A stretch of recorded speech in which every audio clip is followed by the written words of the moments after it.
Hey, welcome back. I'm registered dietitian Jen Brocksterman. In today's video, we are going to wrap up with the final part 3 of our series on the 15 health tips that the experts actually agree upon contribute to long-term health and happiness. Now, if you missed part 2, make sure you go and catch that first. Otherwise, let's finish off with the final few tips.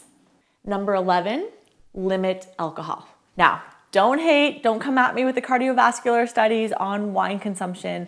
We can get those polyphenols and great plant chemicals just by eating our fruits and vegetables. Alcohol is actually a known carcinogen.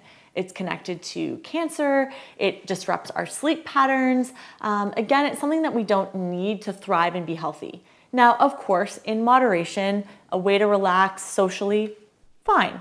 But if you're not a really big drinker, don't add to it. Let's not participate in wine culture and just sort of the normalization of overconsumption. The more you can pull back on this habit, the better your health is actually going to be. Number 12 is cook with herbs and spices. This is often a really forgotten health tip. There's a reason why our ancestors brought a lot of flavor into the homemade meals that they made. One, it tastes good and is delicious, and we don't need as much sugar and salt and other sort of chemicals to add flavor to our food. But there are so many powerful chemicals inside of our herbs and spices that are great for long-term health, especially protecting against certain diseases such as cancer. Number 13 doesn't get as much credit as it deserves. This one is all about nurturing and protecting those positive social relationships in your life. One of the books I read recently was from a Harvard researcher that's running one of the longest running studies in human history on longevity, health, and happiness. And you know what the strongest correlator is for survival into old age?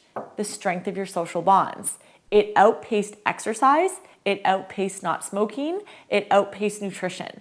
How well we are connected to our significant other, our family, our friend groups plays a huge protective role against things like anxiety, depression, loneliness, but it's good for our heart, it's good for our mental health. So don't neglect the people that are most important to you. It's really good for your health to make time and invest in those relationships.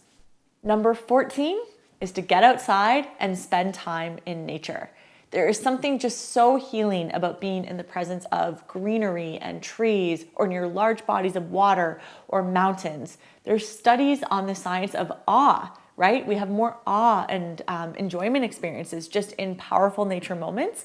But nature is also a place that we can disconnect from screens, have some quiet, have some peace, have some tranquility.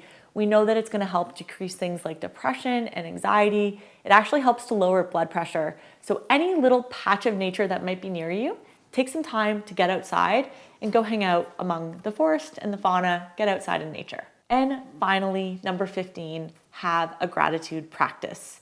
People that are grateful and can find those little moments to just be thankful for what they have, again, tend to be happier, healthier individuals.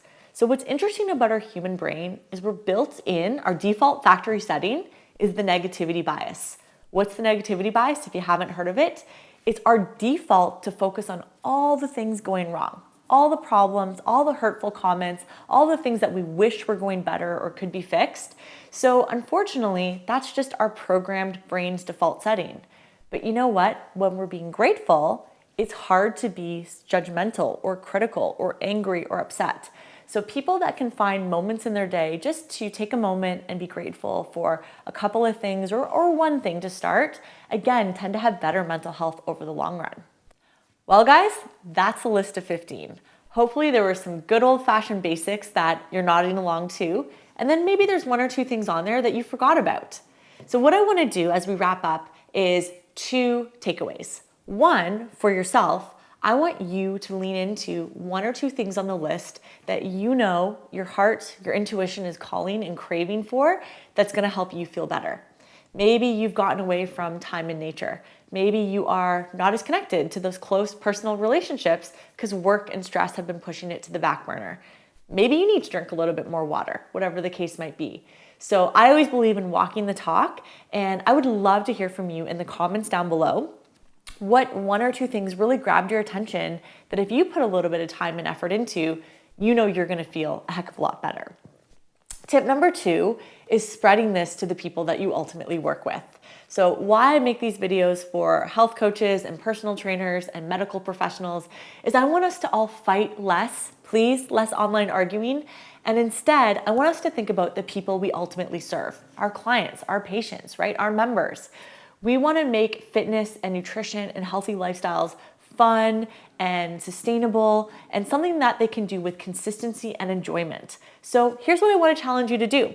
Have someone that you work with, or maybe multiple people you work with, run through that list and play the intuition game with them. Have them pick one or two things that they can lean into and feel just a little bit better. I hope from the conversation today, you can see that we don't have to make it overwhelming and complicated and scary. In fact, simple's often best.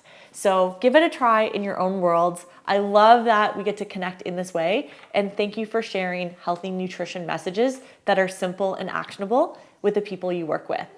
I'm registered dietitian Jen Brocksterman, and I'll see you in the next one, or feel free to hop into this video floating over the screen.